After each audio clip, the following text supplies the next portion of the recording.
1960s is frequently thought of as one of our nation's most volatile yet transformative decades. Heated civil rights movements and riots led to the summers of the mid-60s being coined the phrase the long hot summers. Among those hotspots for civil rights activism was Memphis, Tennessee. By '68, racial tensions in Memphis were at their climax. The Sanitation Workers Strike, along with the assassination of the most influential civil rights activist in history, Dr. Martin Luther King Jr., represented a culmination of racial and labor strife that engulfed the city and nation as a whole. Its story begins on January 31, 1968, when due to poor weather, the Memphis Sanitation Company decided to send 22 of its African American employees home without pay. For them, such a loss was unaffordable, as well as a slap in the face, as their white counterparts were allowed to earn the day's pay from their indoor desk jobs. Then emotions really flared when two garbage truck workers, Echo Cole and Robert Walker, were crushed to death on this very street by a malfunctioning truck compressor as they attempted to take cover from the rain that following day. By that Monday, frustrations from the two events and the company's complete lack of concern caused 1,100 of 1,300 employees to walk off the job. It was a full-out strike that over the next 64 days developed into a major civil rights struggle, and with less than a third of the city's garbage trucks in commission, newspapers reported more than 10,000 tons of garbage piled up, only 2 days after the initial strike. But despite the mass demonstration, Mayor Henry Loeb refused to have any negotiations with the workers, declaring the strike illegal. Yet workers did not back down. They continued their strike, picketing City Hall day and night. In an attempt to gain union recognition, the workers occupied City Hall meetings, but their efforts proved futile and no action was taken by the council. So in support of the workers, a broad coalition of labor, religious, and community groups came together to form the citywide organization that developed into what is recognized today as the Sanitation Workers Strike. The coalition drew the attention of the whole nation, including Dr. Martin Luther King. Among those was Reverend Billy Kyles, who continues today to be one of society's most active members in the push for civil rights. In addition to his participation during the civil rights movement, Reverend Kyles is the last living individual to have shared with Dr. King his final hours, as well as an eyewitness to his assassination. I came to Memphis. Everything in Memphis was segregated. There was not one thing integrated. It was a totally segregated town. Everything. You couldn't, maybe one day a week you could go to the zoo if that didn't fall on a holiday. The churches were segregated, the schools were segregated. Everything in Memphis. So when I announced in Chicago that I was moving to Memphis, my brothers, I had 6 brothers at the time, said, wait a minute, don't you know that Chicago is the promised land for black people? You are in the promised land. Why are you going back to Egypt? Memphis.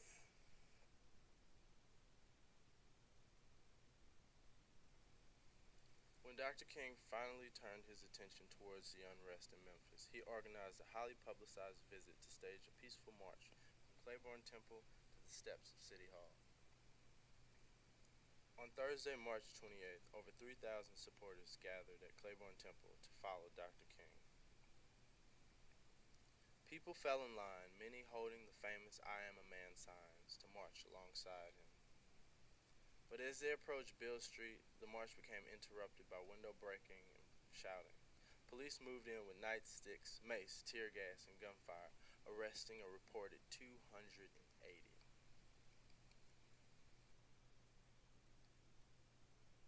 Police were vicious in Memphis toward black people.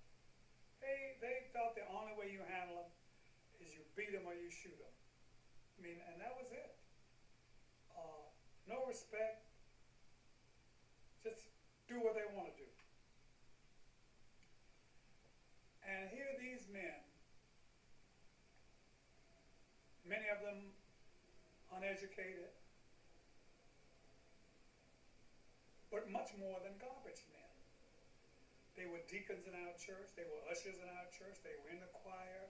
They were grandfathers. They were uncles. They were fathers. They were more than just garbage men. And they were treated less than men. That's why that sign is so powerful. It doesn't say freedom. It doesn't say justice. All it says is, I am a man.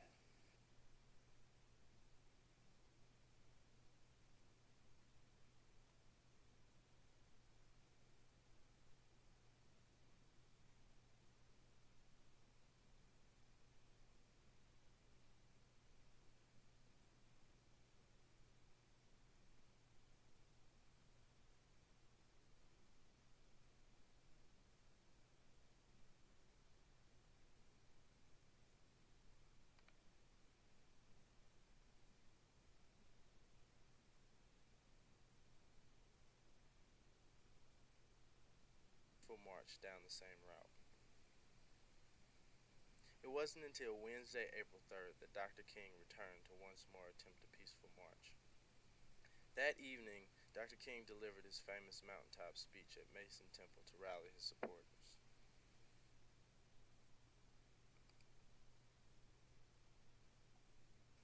And that last speech that he made almost didn't happen.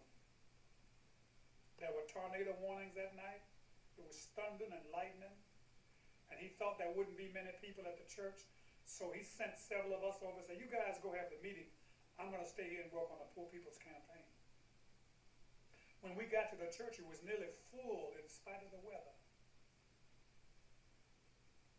And Abernathy said, these people didn't come to hear us. They clapping because they think Martin coming in behind us. So he went to the phone and called Martin and said, man, you should get over here. These people have come in the weather to hear you. He said, if you think I need to come, I'll come. So he came over. He didn't take a topic that night. He just started speaking from his heart.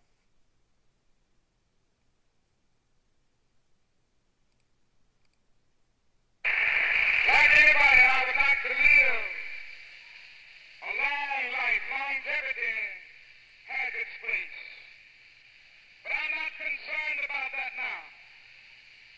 I just want to do God's will. And He's allowed me to go up to the mountain. And I've looked over and I've seen the promised land. I may not get there with you, but I want you to know tonight that we as a people will get to the promised land.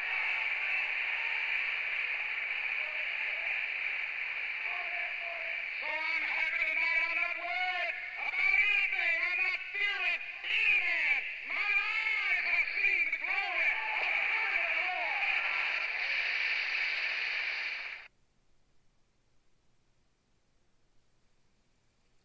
That following evening, on April 4th, 1968, Dr. King was assassinated while leaving his room at the Lorraine Motel.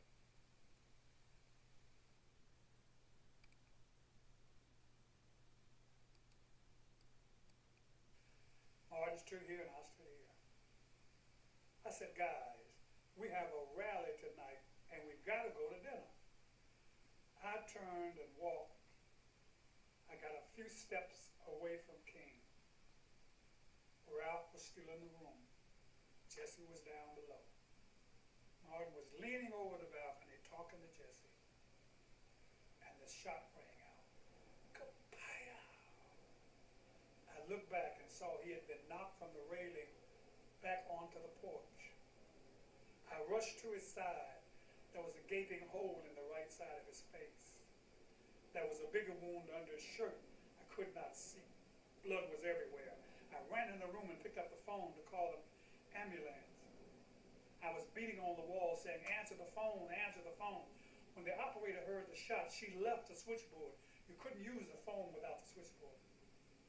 She came out, looked up and saw what had happened, and she had a heart attack on the spot, and she fell in the courtyard. There was nobody on the switchboard. I came back out. The police were coming at this time. I said to them, call an ambulance on your police radio. Dr. King has been shot.